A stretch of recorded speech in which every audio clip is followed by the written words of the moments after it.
And, of course, we must think of manipulatory possibilities of television. It has its own tremendous possibilities.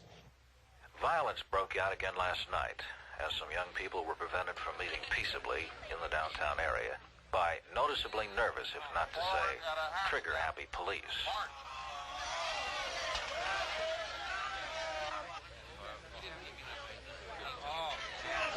Frank Bushman, attorney for the young people who are to be arraigned in court tomorrow morning, pointedly remarked on this overreaction by the police.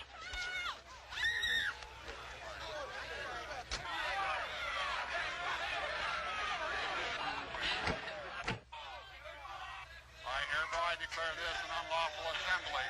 Late last night, disorder broke out among a small, unruly mob as our guardians of the peace quietly and efficiently, in spite of extreme provocation, restored order.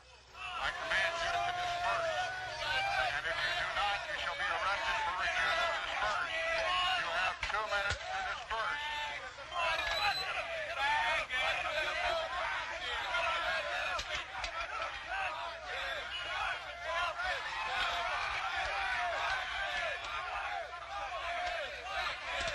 It is important that our courts make an example of these hoodlums and hand out the kind of sentences they so richly deserve.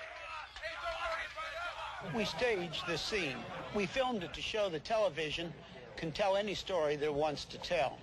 In both versions, the action was the same, and the actors did exactly the same things. However, the camera was placed differently. The editor edited differently, and the announcer told a different story. We would be naive not to realize that what we're seeing is an edited symbol.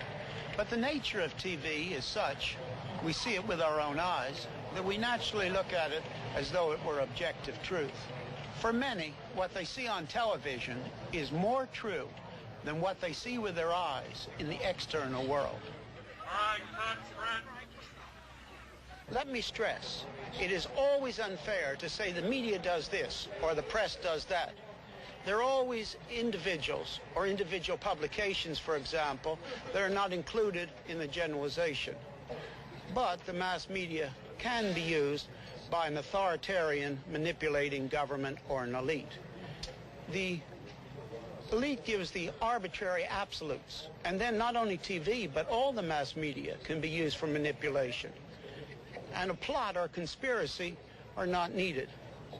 All that is needed is that the people in the places of influence and those who decide what is the news have in common the modern results of humanism, the modern worldview, which we have considered at length in this series.